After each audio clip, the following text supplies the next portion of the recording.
का बाबू इतना बदमाश है ना, हर घड़ी घूमना चाहती है, हर घड़ी। कौन भला इसको घुमाएगा डेली डेली, थक जाता है सब लोग, इसीलिए इसको झूला में डाल दिए हैं। तो अभी मैं दुकान आ गई हूँ, क्योंकि 2-3 दिन से मेरा दुकान बंद था, तो जिसकी वजह से बहुत ज़्यादा ही डस्ट भर गया था, और मैं एक एक सामान हटा हटा करके हमको साफ करना पड़ रहा है, क्योंकि बहुत ही डस्ट लग गया था। और मेरा चार्जर दीदी का घर में छूट गया था, जिसके वजह से मैं दीदी का चार्जर लेके आई, तो उसका चार्जर मेरा चार्जर नहीं ले रहा था मेरा मोबाइल में। तो मैं छोड़ दी और अपना काम पे लग गई, क्योंकि बहुत गंदा था ना, तो मैं झाड़ू वगैरह लगा ली थी और सोची कि आज पोछा कर ही देते हैं, क्योंकि पूरा डस्ट वगैरह भरा हुआ था, तो झाड़ू लगाने के बाद अच्छा नहीं लग रहा था। तो हम सोचे थोड़ा सा पोछा वगैरह कर देंगे तो थोड़ा सा साफ दिखेगा, क्लीन दिखेगा।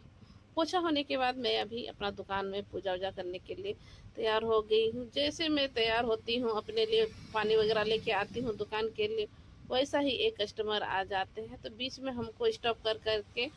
उसको देना पड़ जाता है, क्योंकि पहले कस्टमर उसके बाद पूजा वूजा, क्योंकि पूजा तो होते रहेगा, कस्टमर भी आते रहेंगे। तो मैं सोची कि पहले उसको दे देते हैं, क्योंकि पूजा मेरा थोड़ा सा लेट हो जाता है, जिसकी वजह से मैं सोची पहले उसको कस्टमर को दे देते हैं, उसके बाद मैं अपना पूजा पाठ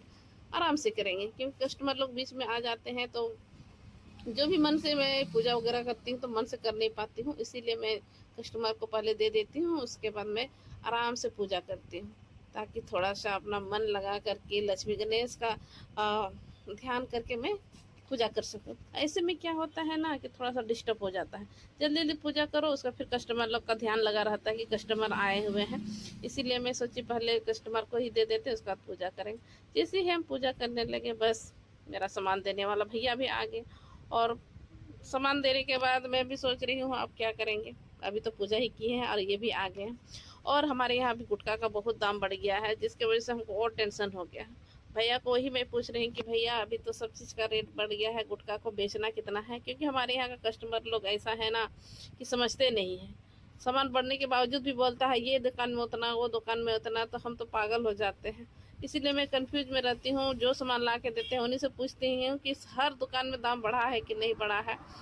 तब जा करके हमको संतुष्टि होता है, क्योंकि सभी लोग आते हैं ना, बोलते हैं कि नहीं इतना में मिलता है, इतना में मिलता है, दिक्कत होता है। तो कभी कभी तो मैं सामान भी नहीं रखती हूँ, जो सामान बढ़ता है ना कुछ दिन के बाद ही हम सामान रखते हैं,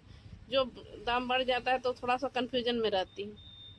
तो गैस मेरा मोबाइल चार्ज तो हुआ नहीं, और मेरी दीदी हमको बुला रही है कि मेरा चार्जर दे दो, मेरा चार्जर दे दो। मैं भी सोची कि चलो दे ही देते, जब मोबाइल में चार्ज ही नहीं हो रहा है तो फिर झूठ मूठ का रखने से अच्छा है कि मैं उसको जाके दे दूंगी, क्योंकि अच्छा नहीं लगता है बार बार बोलती है कि चार्जर लेके गई, चार्जर लेके चली गई है, और अपना मोबाइल तो भूल के आ गई है, छोड़ के आ गई है। तो अभी देखो मेरे बाबू हम लोग का उठ गई है और स्माइल कर रही है, जैसे ही हमको देखती है वो स्माइल करने लग जाती है, क्योंकि हम लोग का बाबू बहुत प्यारा है। कोई भी किसी किसी को भी देखती है तो स्माइल करने लगती, क्योंकि वो तो सबका प्यारा है ना हम लोग का। तो चलिए, अभी मेरा जीजा जी हमको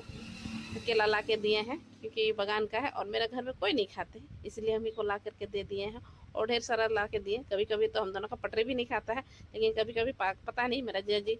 पागल हो जाते हैं तो ला करके दे देते हैं, क्योंकि मैं कभी कभी दुकान में बड़ी लेट तक भूखे प्यासे रहती हूँ ना, इसीलिए सोचते हैं कि खाई नहीं होगी तो चलो दे के आते हैं। कभी कभी अच्छा अच्छा है कि ला के देते हैं, कभी कभी ऐसा है कि हम दोनों का तो 36 का आंकड़ा चलता है, हम दोनों का कभी पटरे नहीं खाता है। तो नाश्ता में लेके आई थी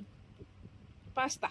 तो देखिए मैं थोड़ा सा पास्ता को खा लेती हूँ, क्योंकि नहीं तो मेरा ये जो पास्ता है ना बचा रह जाएगा, इसीलिए मैं खा ली थोड़ा सा ही, क्योंकि भूख भी ज़्यादा लगा हुआ था। तो देखिए हम लोग का बाबू यहाँ पर झूला झूल रही, क्योंकि इतना बदमाश है, इतना बदमाश है कि सोचती रहती है कि हर घड़ी हमको गोदी में लेके घूमते रहे घूमते रहे घूमते रहे। भला कौन घूमते रहेगा हमेशा, इसीलिए झूला लगा दिए हैं, और इसको झूला में डाल देता है, एक तरफ आदमी